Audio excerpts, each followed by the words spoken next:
And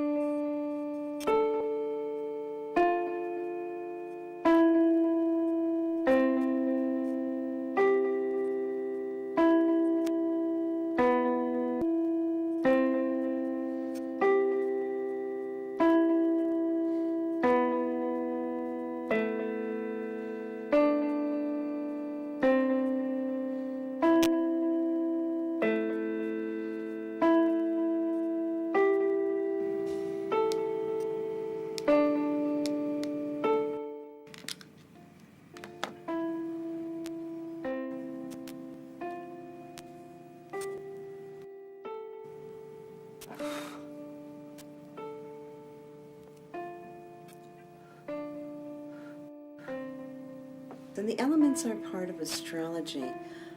You have people that are air signs, and people that are earth signs, and people that are water signs, and people that are fire signs. The ancient Greeks believed that the four elements of air, earth, fire, and water composed all of the things on earth. Now, if we go into the Celtic belief system, the Celtics believed that there were only three elements, and that they were water, and earth, and fire.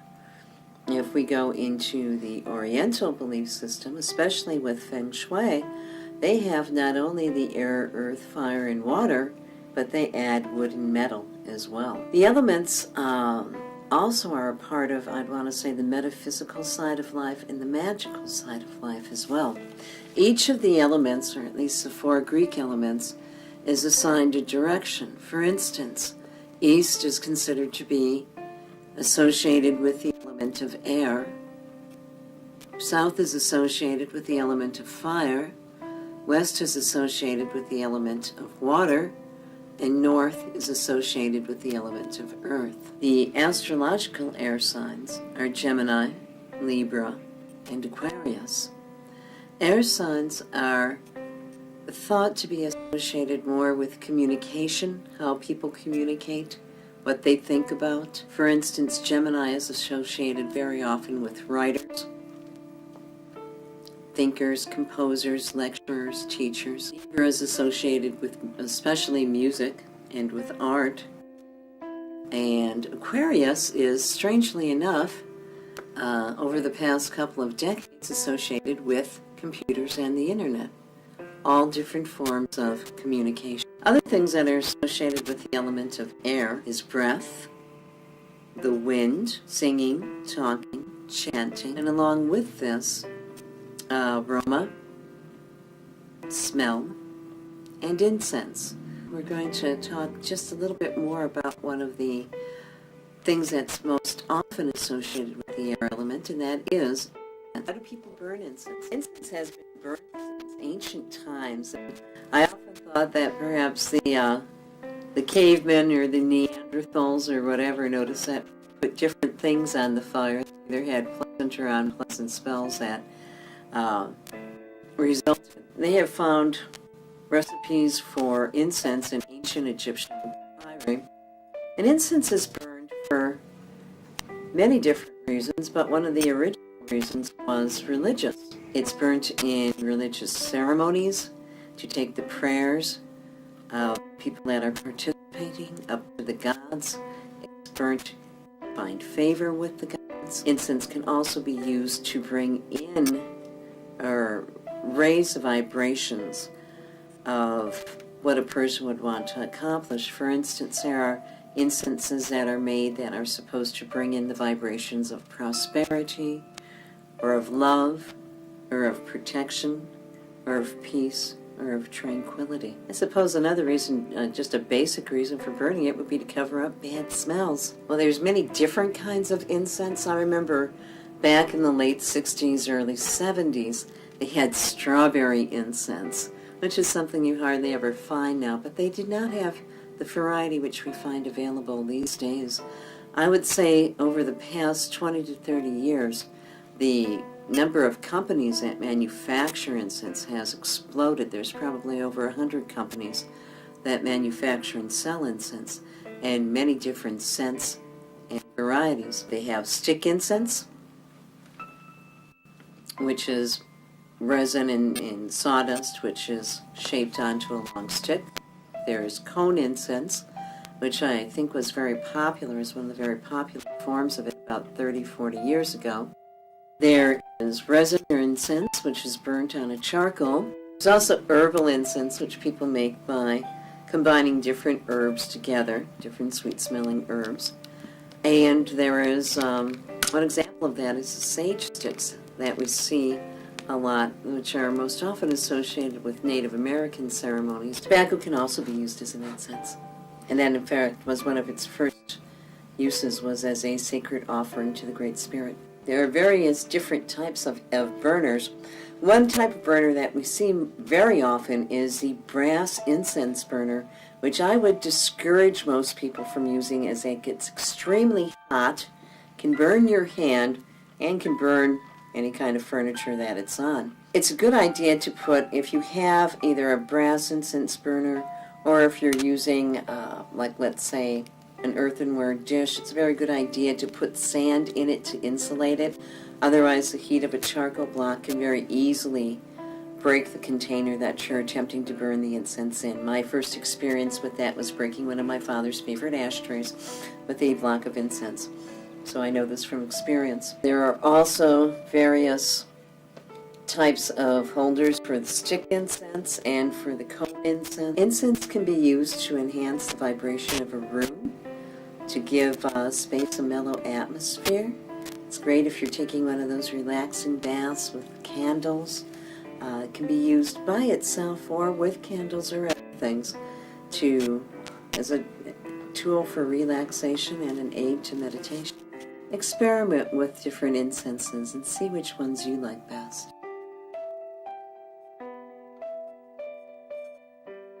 The final area I'm going to tell you about is the crown chakra, which is right at the top of the head and extends outward from there. The colors are white or violet, and I'm going to talk about stones which correspond to both the colors and the crown chakra itself. The crown chakra is the area at which we open ourselves to receiving information from cosmic sources. It is where our awareness to spiritual beings, thoughts, and ideas become enhanced. The first stone I want to talk about is fluorite. Fluorite is called the 21st century stone because it deals with information and incorporation of that information. Fluorite assists one with concentration and assimilating scattered thought patterns. It helps us to remember things, making it a wonderful stone for students, teachers, lab technicians, and anyone else who accumulates great amounts of information. Fluorite is also helpful as a meditation tool. It helps to calm and open the mind for grounded meditation. I call selenite the rocket ship, as it works very quickly to open the crown and transmit thoughts to and from whatever and whomever you believe you are contacting, whether that be spirit guides, angels, or those who have passed over. This is a great stone for people who are too grounded and have a difficult time opening their minds to new concepts. It's also great for aligning the spine and opening meridians and energy blocks in the body. I like to lay 2 long selenite wands alongside the legs to create an energy flow throughout the body. I also use selenite in between the legs, along with black tourmaline, to facilitate the opening of the root chakra. Remember, just because a stone isn't the color of a certain chakra doesn't mean you can't use it there. The Herkimer diamond is so named because it was first mined in Herkimer County in upstate New York. Even though it has a diamond shape, it is not a diamond but a quartz crystal. The geometric pattern of the Herkimer makes it a great stone for contacting spiritual beings, but also it's wonderful for remembering your dreams. Place a couple of Herkimers in your pillowcase before you fall asleep at night and get out the popcorn for the movies. You'll also be able to remember your dreams better when you use a Herkimer at night.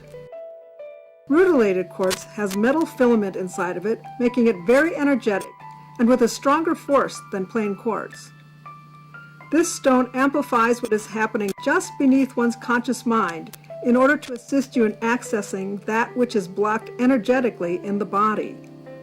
This might be an emotion, or a thought, or a belief which is desiring change. Rutilated quartz helps you bring it into your awareness in order that you can decide how to proceed with that change. Just remember, it will amplify whatever emotion is hiding, So prepare yourself to feel.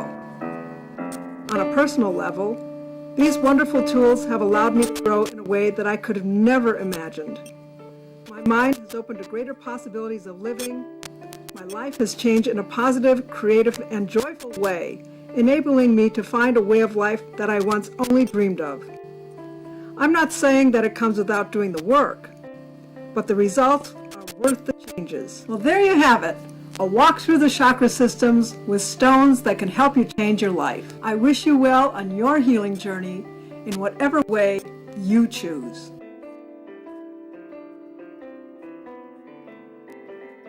Hi, my name is Jackie Halverson. I do spirit drawings. In 1986, I was told during a private sitting, a master teacher guide named Agantos came through the trance medium. At that time they were called trance medium Philip Young. And Agantos told me that I would be doing spirit drawings. At that time I did not know what that meant, but Agantos explained it to me. I had an inner sense though when he said that this would be my divine purpose. And I was already an artist, and I knew what spirit was, and I knew what drawings were. I then got the message from again through meditation trance. I would go through the trance, and then I would see the image of a spirit at that time. After the trance was done, I would then draw out what I would see during that meditation trance. Through the years, Gantel said that I would also change the process according to what I would be inspired through my intuition. I had then developed into doing the spirit drawings by having a person's name who wanted a spirit drawing done. The person is not present at the time. I do this in the quiet and of my studio sanctuary. I take the person's name, I ask God, I say a prayer first, and I take the person's name and ask God to give me an image that would be a spiritual blessing for them at this time. Then I count backwards from 25 to 0 and go into my process where I'm in an alpha state. And I see the image as though it was a movie, and I take the very best part of that movie animation together into one scene and one still. I then finish with my meditation trance, ground myself, walk over to my drawing board and draw out the image. And I also read an intuitive message for the person, which I write out separately. I then finish and I let the person know about that. Now I am doing visionary art, which is going to be connected with my website. And it's about nature and symbolism, spirituality symbolism, through different websites and intuitive messages that I have been given. This is my process right now, and I will be doing this and also spirit drawings continuing on. Sometimes what I do is when I see nature, because I'm so attuned with nature and I get inspired by nature, that I see an image I have to look up. I do have several books on symbolisms throughout the ages. I look up, or any symbols that come on the internet.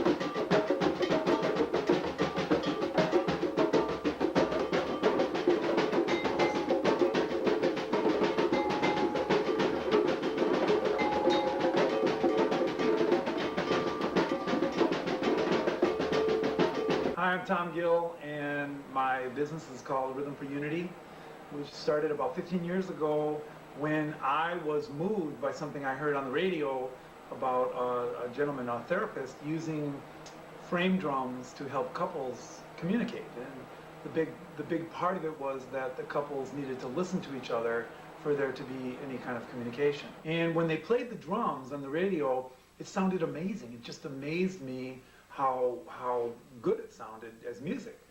And so I kind of looked into it and I realized that this kind of music, this kind of drumming had less to do with the notes and playing a certain way and more to do with the connection.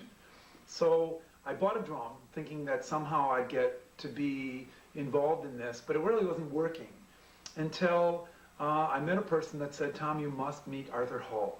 Arthur Hall is considered the father of the drum circle in America, and he taught what he calls a play shop, where he uses drums to simply build human potential. So I went to this workshop. It was in Ohio, and brought my drum, and I had read his book called Drum Circle Spirit, Facilitating Human Potential with Rhythm. It's kind of like something that we had to do before going. And I got immersed into this experience of amazing music that came by because Arthur, as facilitator, helped the group to listen to itself and literally reach our highest potential. And I was so jazzed by this experience that on the way home, a couple, 9-hour ride or whatever from Ohio, I thought, this is what I'm going to do. This is my new life. I'm ready for a kind of a new part of my career. And I went right home, and one thing that Arthur said is that he said, you need to work with the kids. If you work with kids, for one, all teachers are going to be open to this if you have something to share. And the other thing he said was that the kids will teach you a lot that you need to know about how to stop talking and start acting, and if you're boring and if you're fun. And so I did that for a number of years. My kids were in grade school, and I went there and just did these little programs. And a lot of people got very curious. They heard the drums, they came, they checked it out. Next thing, it was Boy Scout troops. And this kind of went on for maybe a year or so, maybe a few birthday parties. And then I started having these really meaningful, what I consider very meaningful exchanges, working with cognitively challenged adults or children. I started working with the Alzheimer Foundation and some nursing homes, and I realized there was so much power in these drums to bring out some beautiful human quality of, I guess I'd call it being creative in a group environment. So I started doing these programs, and well, one thing that happened is I realized I seemed like I never had enough instruments. So I kind of went on a buying spree. And there was a group of people that kind of hung out drumming. We called ourselves the Rhythm Junkies. Because every weekend it seemed like we'd get together and they would be like, oh, what did you buy this week? And started getting quite an accumulation of drums, and found that it seemed like every time I said yes to an event, I had to scramble and get more instruments. Well, at this point I probably have 200 drums and another 200 percussion instruments. And I found that this is one of the most diverse and welcome team building, connecting, hands-on experiential activities that's out there. And I find that I get maybe like a 95% callback rate, because what happens during these circles, they can be anywhere from a half hour to 90 minutes, is there becomes like an exchange of creativity, an exchange of fun, an exchange of energy. And that it seems to bring out things in people that are very positive and very affirming to others. I mean, I really, as a facilitator, my job is ultimately to get out of the way, make it comfortable for people to express themselves, give them a few rhythms that they could feel comfortable expressing with, and then, hopefully ignite their creativity. I do a lot of what I would consider giving individuals leadership opportunities, get them in the center of the circle where I just was, so that they are now leading their peers or their classmates or their fellow residents if they're in some type of nursing facility. And I find that the diversity is what really keeps me interested. I work everything from preschool, 3-year-olds, 2-year-olds, up to retired Catholic nuns, where the youngest one was 90 years old. The group size is anywhere from a handful up to several hundred. And every circle is a very unique experience in that the group may already have a connection, or maybe they have no connection. Perhaps being in a school where people feel alienated and really don't want to be together. And they're kind of thrust into a room. And I find that sometimes within this 1 hour or 90 minutes, that bridges are built. And at the end, I started, about 6 years ago, I started passing around a talking stick. And I found that if I gave the participants the last word, that it really helped me to kind of like, take in and evolve so that I knew what this experience was doing for them. I had my observations, but then each one of them had a perspective. And I learned through these, I call them Bobisms, because my talking stick is named Bob, that I found that there was some deep transitions happening in what I like to call real time. In 1 hour, people would tend to open up a little bit more. They would say, like, maybe, I never would even sit next to this person that I'm sitting next to if I had a chance, and now I just spend an hour with him, and that's pretty cool. So that's kind of fueled my interest. And like I say, 15 years later, I'm still doing it. I do several, gigs a week when times are good. And I find that along the way, people kind of get caught up. And some people, a certain percentage, begin to bring the drum into their own life. And in Milwaukee here, southeastern Wisconsin, there is quite a few opportunities where people can just get together and either drum for fun, they can close their eyes and kind of get into a trance and just enjoy it, or there's opportunities where they could be part of kind of a public service thing. For example, we have a group that drums for the Alzheimer Walk. So every October for about the last 6 years, there'll be anywhere from 10 to 15 drummers that line the walk and basically share their spirit, their drum spirit, their connection with other people. And it always gets a smile, gets people moving, and it draws them in. And if they come anywhere near us, we're quick to hand them something and say, this is not just a listening experience. This is a way for you to now join and become a creator of the music, and more importantly, a creator of the invitation, so that others might then take that next step. And we all stand on the shoulders of giants, and Arthur Hall certainly was my mentor, and I've seen him several times, and he's always supported other facilitators kind of doing what he does. And behind him stands a man, Babatunde Olatunji, who is considered the grandfather of the drum circle, who again brought the drum. He's an African man that used the drum to build bridges and connections, and found that it doesn't have to all be about the music. It can just be about the connection. The music is more the byproduct.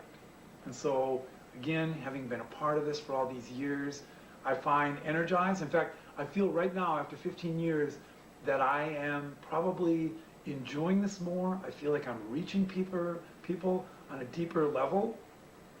They are more affected, and that there seems to be more joy. So I think that I've learned so much over the years from the people that I've been lucky enough to drum with, that I've learned to be a more gentle facilitator, know when to get out of the way a little earlier, pass the power over to them, so that I feel that maybe long after I'm gone, if I leave a school, that there's a chance that they might take this up on their own, because I tried to make it easy for them. And if they don't have drums, that they can get some buckets, or they can make some drums with tape, or find found sounds, and keep the beat going, and more importantly, keep the connection going. And that's Rhythm for Unity.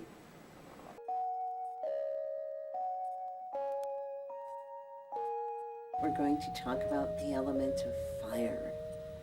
In astrology, there are 3 fire signs. The fire signs are Aries, Leo, and Sagittarius. They are associated with energy, with power, and with motivation. Aries is the first sign of the year, or of the astrological year. It starts with the spring equinox and the movement of the sun into Aries. And as such, it's considered to be a very forceful sign. Aries people, especially the women, very often have a lot of drive. They like to be first. Leo is the summer fire sign.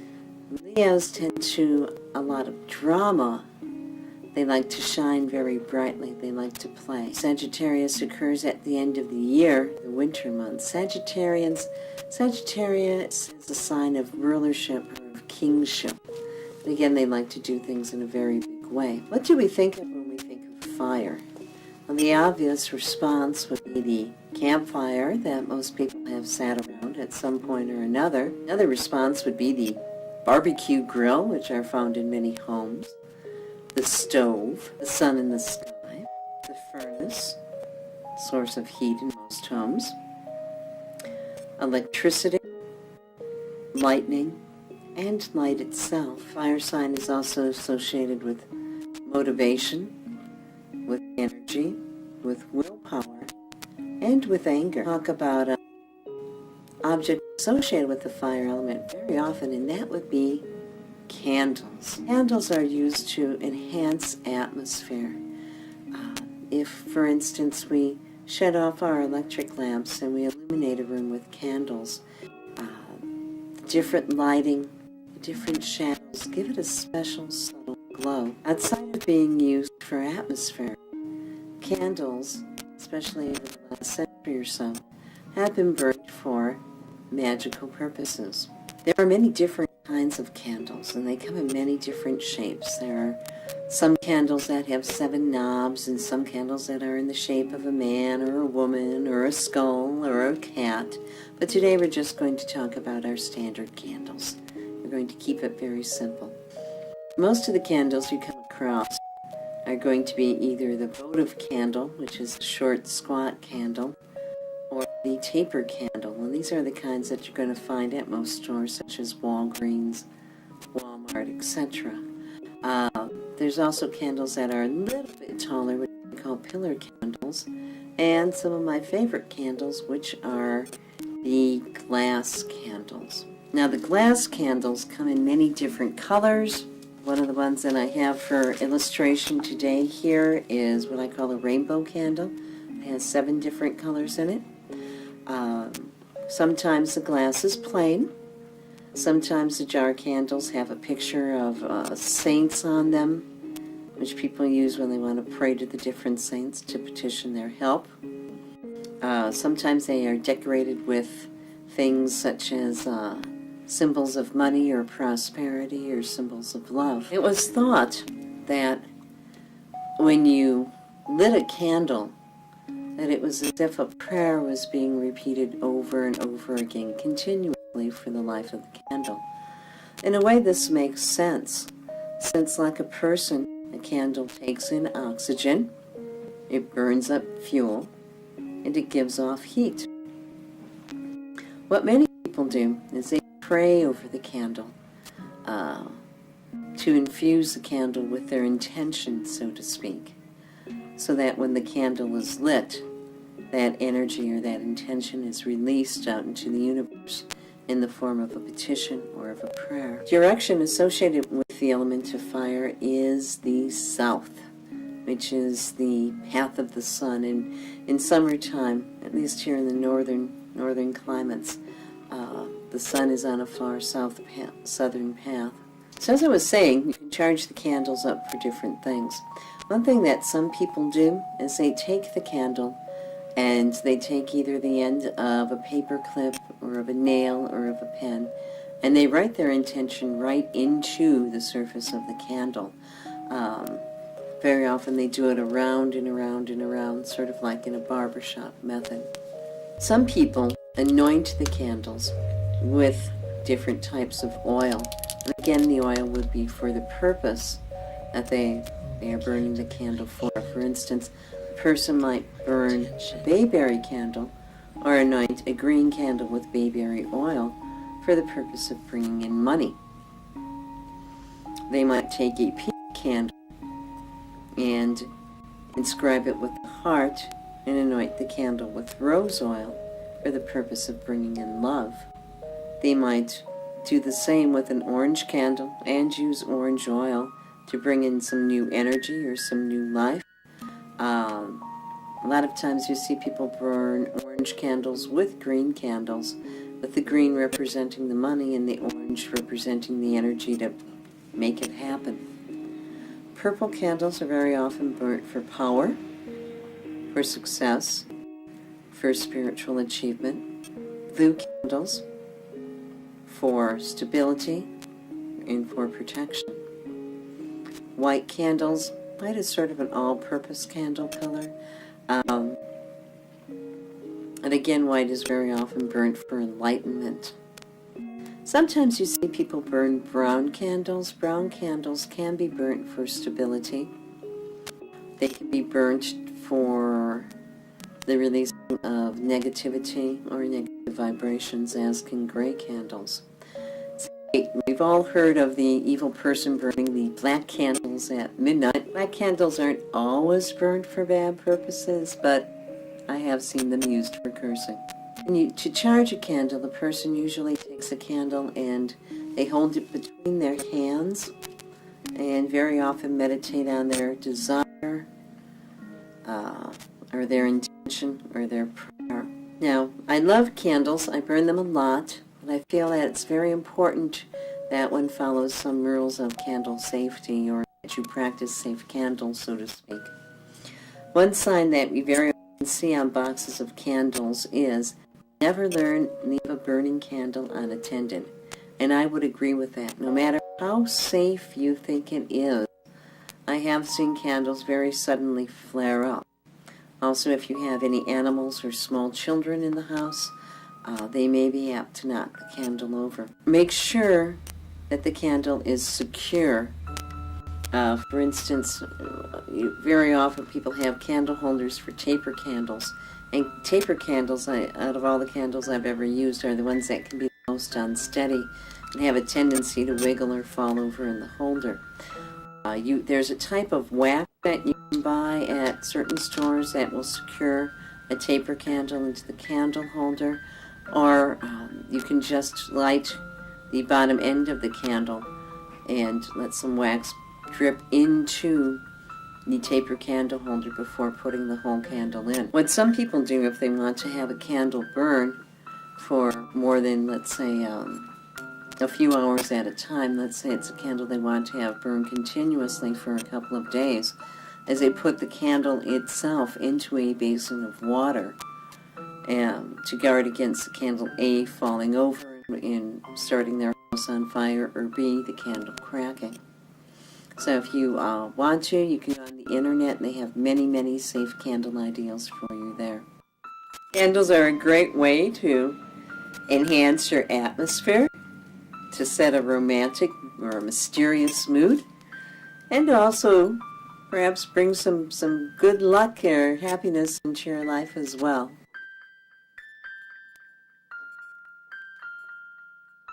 Today we're going to talk about some rules of thumbs that you can use for crystal and stone healing. If you know just these few basic techniques and ideas, you can start doing your crystal healing today. First of all, if you want to do just a basic chakra balancing, go with different colors of stones that correspond with each chakra.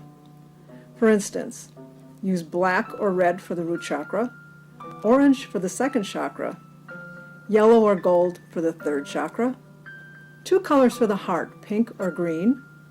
The throat chakra is light blue, while the 6th chakra is dark blue or purple, and the crown chakra is white or violet. Simply knowing these will give you a wonderful balancing of the chakras. Secondly, soft stones and hard stones are part of the makeup of crystal healing. Now, while all stones may appear to be hard, there's a scale called the Mohs scale, which breaks them down on a scale from 1 to 10 in their hardness and softness. Anything below 5 is considered a soft stone in crystal healing. The soft stones will draw out from the body, draw out blocks, draw out inflammation, while the hard stones penetrate, the one like this obsidian. They go in and go into the blocks and places that need the healing. Thirdly, if you have a stone with a termination or a point at the end, this is very direct energy that goes through the point. So you can go up or down, you can direct it, or you can lie it on the body and that energy will go through that point. If you have a smooth stone and a flat or a smooth stone, this permeates the energy around the body and down in. It's like throwing a pebble of water, a pebble into water, and the water rings out like this. Same thing with the stone, the flat stone.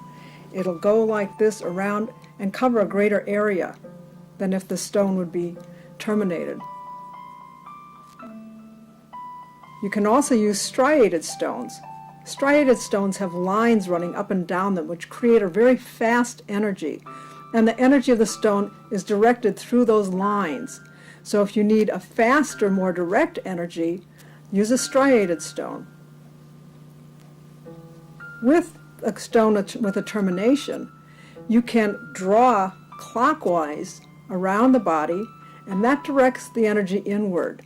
While if you draw counterclockwise like this, it'll draw out energy blocks and negativity from the body.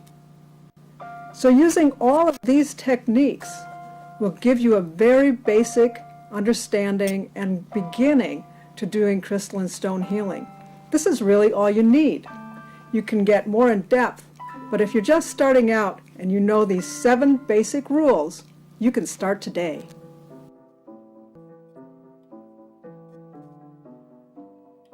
Before you start using your crystals and stones, you should always clean or cleanse them. Stones and crystals pick up other people's energy, so you want to make sure that before you use them on another person, you keep them clean. Now there are a number of ways you can do this, and probably even more than I can explain here, but I'm going to give you some very basic tips on how to clean and clear your crystals. Number 1 is you can just run them under cold water.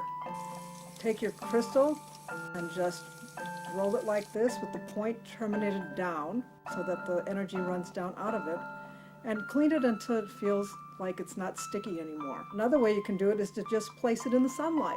They love sunlight. Sunlight really cleans the crystals well. It's a natural energy source for the stones. If you have a windowsill or a sunny place, set all your crystals on there. They just absolutely soak it up and love it. Another thing you can do is to place them in the full moon. The full moon is a wonderful influence for your crystals and stones. Really love to sit and bask in that light. If you have a wonderful big crystal cluster at home, you can take your stones and place them right in the cluster. The energy of the crystals helps to really bring their strength back. People use sea salt to cleanse their stones. They'll put the stones right into the sea salt. I personally don't like that method because I think it's abrasive, but if you do like it and you have sea salt at home, try that one too. Another thing you can do is to smudge them with sage or sweetgrass or some sort of incense. You just take the crystal and smudge the smoke right on top of it and around it. It really gives the stone a really clean feel.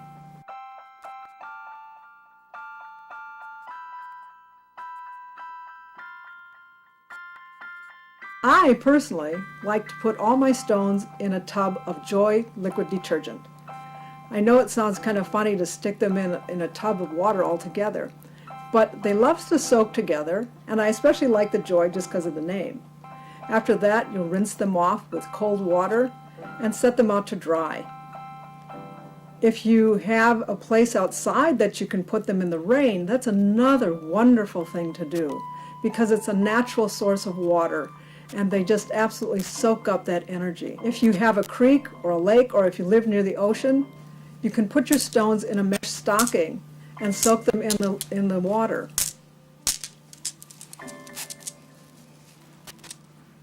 They love that energy of the water that moves back and forth especially, but make sure that you keep them in a secure place, otherwise you're going to lose them. Melody, the woman who wrote the Love is in the Earth series of crystal healing books, likes to do a very simple cleansing technique.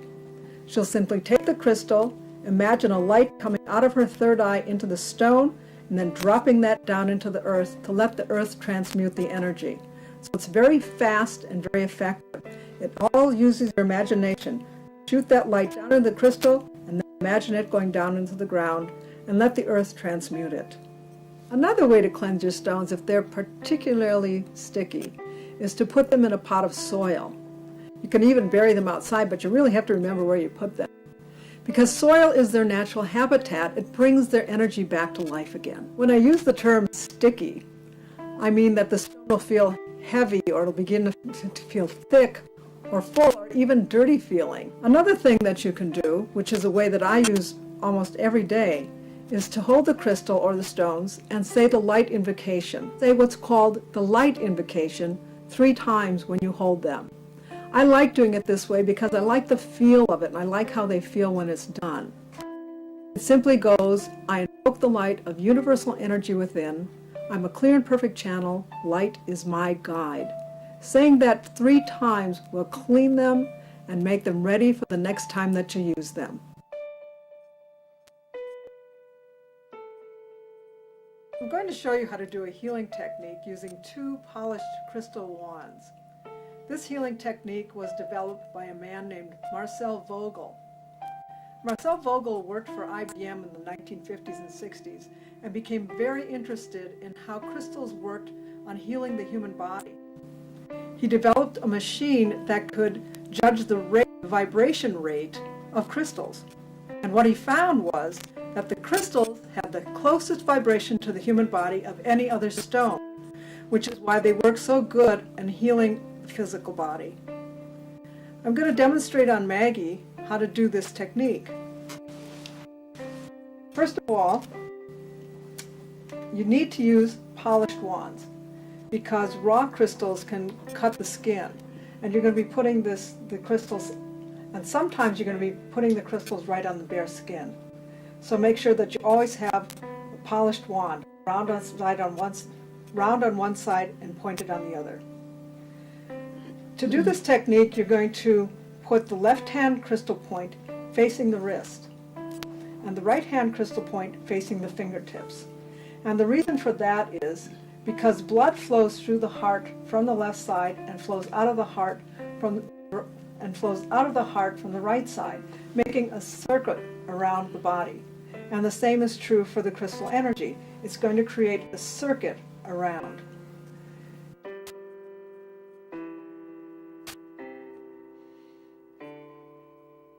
Now, in order to do this, you need to clean the crystals before you start. And in order to do that, you'll say what's called the light invocation 3 times. I invoke the light of universal energy within. I'm a clear and perfect channel. Light is my guide. I invoke the light of universal energy within. I'm a clear and perfect channel. Light is my guide. I invoke the light of universal energy within. I'm a clear and perfect channel. Light is my guide. And what that does is to first clean the crystals. And after you put them on the body, you'll say it again, and it will activate the crystals for 5 minutes. And when you're done, you'll do it again to clean the crystals one more time. So you do that 3 times. Once before you start the crystal healing, once when you put the crystals on the body, and then again when you're done. Okay? All right, so now you find a place on your body that needs some healing, which could be just about any place. But let's try the knee. The left hand crystal pointed toward the wrist, and you're going to have the right hand crystal pointed toward the fingertips. And you're going to say the light invocation 3 times before you put the crystals on your body in order to clear them.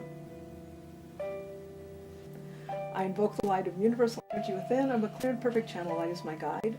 I invoke the light of universal energy within. I'm a clear and perfect channel. Light is my guide. I invoke the light of universal energy within. I'm a clear and perfect channel. Light is my guide. So the next thing you're going to do is put the crystals on either side of your knee, because you want to have it so that you can make a circuit around the knee.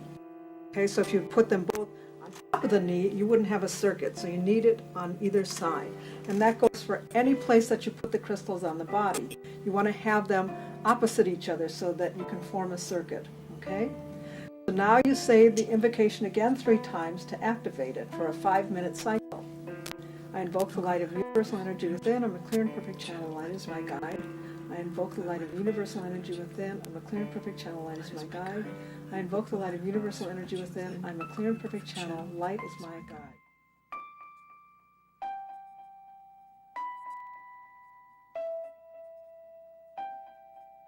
What this is going to do is it's going to give you 5 minutes of activation so that there's now a cycle of crystal energy going around this area of your body. And the crystals, again, help to bring the body back to its natural vibration, which forms the healing. There's 7 stages to this healing. The first would be you may feel some tingling, and then an uneven pulse. Then you might feel some heat, then it might cool off, then get hot again, then feel some even pulse, and finally it'll feel calm. But you don't have to worry if you don't feel any of those things. It's okay. It's still working. Because sometimes it takes us a while before we actually start feeling these things because they're very, very subtle. And in the meantime, all you have to do is sit there. That's how really easy this technique is. All you have to do is sit there. You can read a book, you can watch TV, you can talk to friends, and at the same time you'll be healing yourself.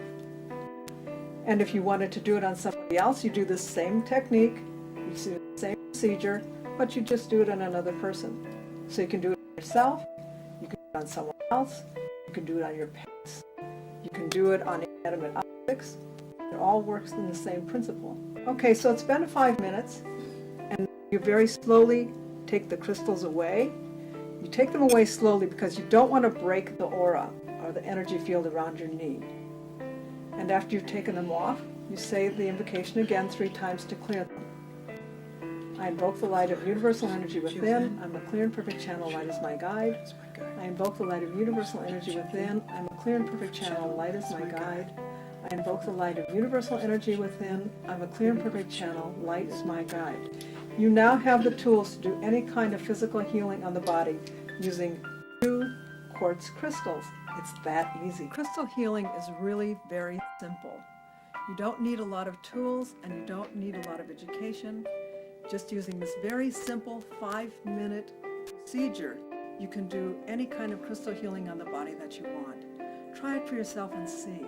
Very effective.